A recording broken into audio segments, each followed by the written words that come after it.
Bonjour, aujourd'hui j'aimerais bien vous parler de comment créer un nouveau symbole inexistant dans l'interface EasisProteus. On va se baser sur le composant AD642 avec une empreinte T0 TUO 77. On va passer maintenant au datasheet du composant.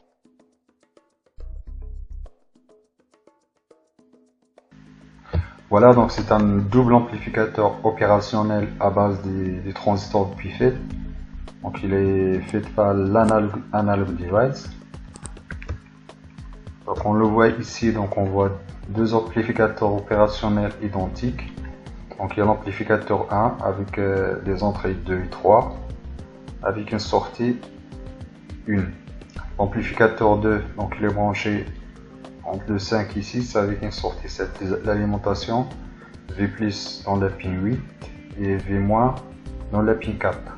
Donc l'objectif sera de reproduire donc cette empreinte dans le logiciel EasisProteus.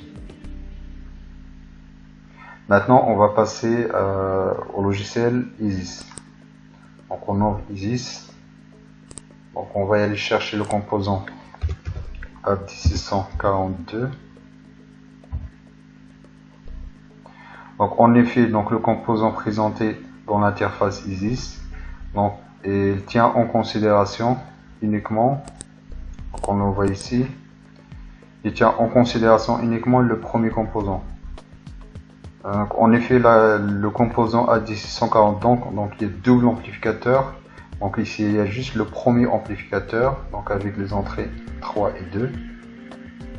On le voit ici dans le datasheet, donc il y a le 3 et le 2 et la sortie 1. Donc ici ce qu'on va faire, on va refaire l'empreinte donc afin d'avoir double amplificateur, l'amplificateur 1 et l'amplificateur 2. On commence, la première étape sera de créer le graphisme, la forme graphique du nouveau composant. Donc on va supprimer celui-là. Donc le forme de graphisme, donc soit on a en forme triangulaire ou bien rectangulaire ou bien en forme circulaire. Pour simplifier le graphisme, on va utiliser la forme triangulaire. Voilà. La deuxième étape sera d'ajouter les pins.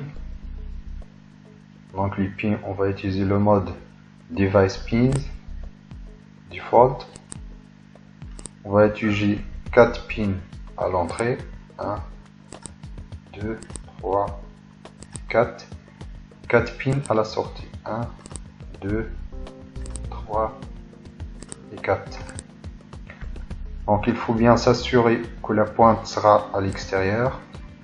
Donc on va inverser le sens. Voilà.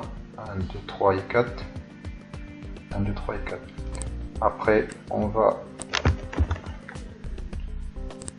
changer la hauteur de la boîte pour avoir un composant symétrique. Voilà.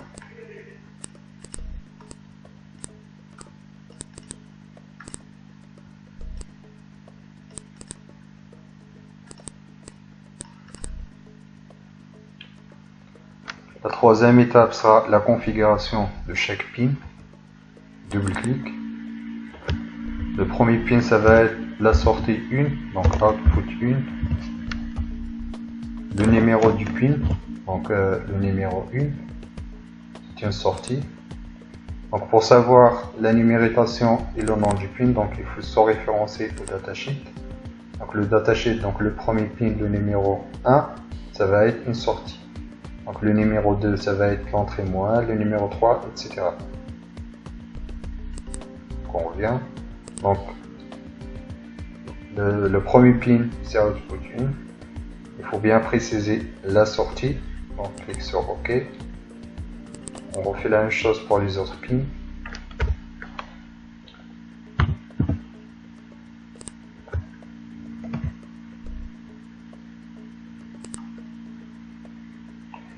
Après, on clique sur Next. Voilà.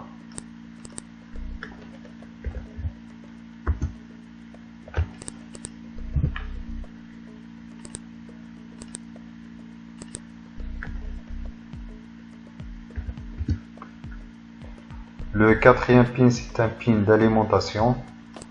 donc le V, donc il faut bien préciser par le pin. 4, next.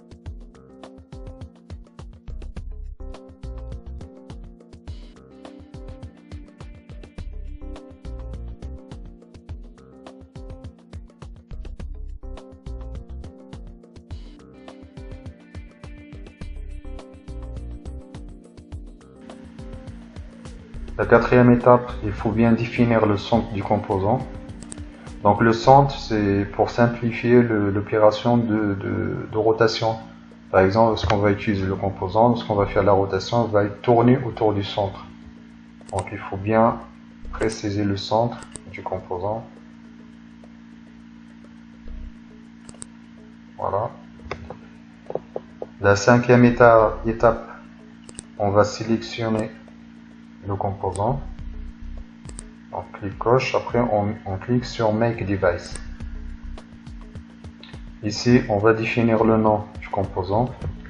Donc AD642. On va ajouter un caractère pour se différencier du composant existant. Donc le préfixe, donc c'est U. Le préfixe, ça permet de faire différencier le composant lorsqu'on va utiliser dans un montage. Donc le premier composant ça va être U, U1, U2, etc. Après on va cliquer sur Next. Donc ici on va définir le packaging. Donc le packaging du composant. On va cliquer sur Add. Après on va cliquer sur Add. On va aller chercher l'empreinte 77. Donc voilà. On clique sur OK. Donc il faut bien faire attention à la numérotation. Il faut faire une comparaison des entrées et les sorties avec l'empreinte. Donc l'empreinte ça se trouve à droite, donc ici.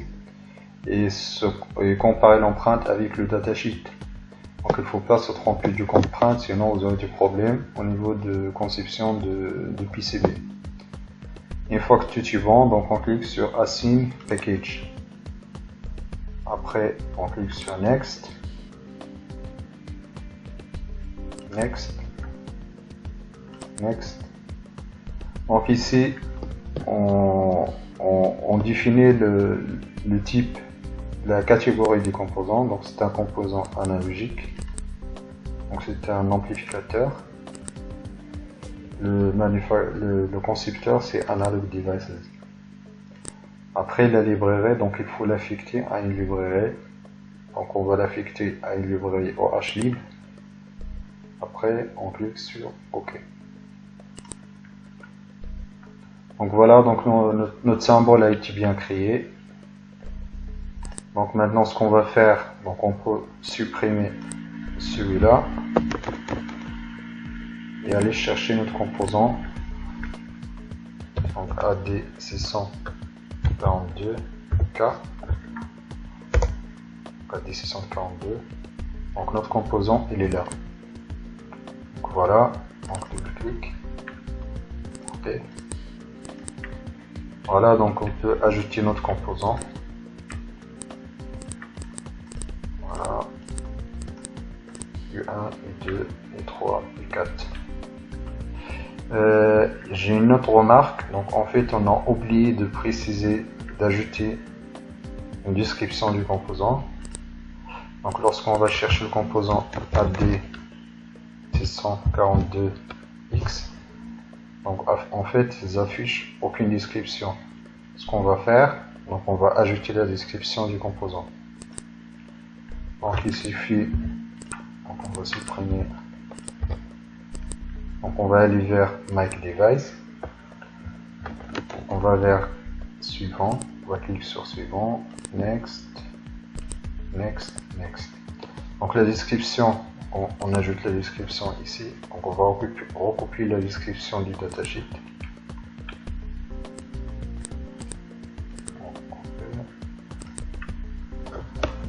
Paste. Après on va ajouter double AOP. OK. OK, yes. OK. Donc là, on va aller chercher notre composant dans la librairie, donc AD642. Donc voilà, on le retrouve ici. Donc celui-là, donc c'est un seul amplificateur. Donc notre composant, donc il est complet.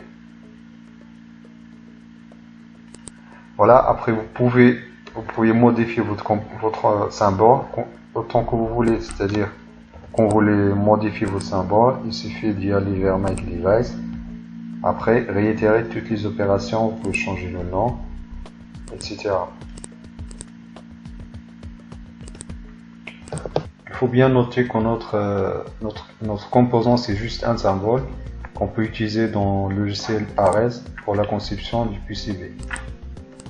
Donc là, on va ajouter un autre composant. On va aller vers le logiciel Ares.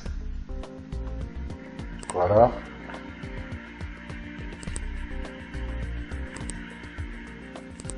Donc on a l'empreinte de notre composant.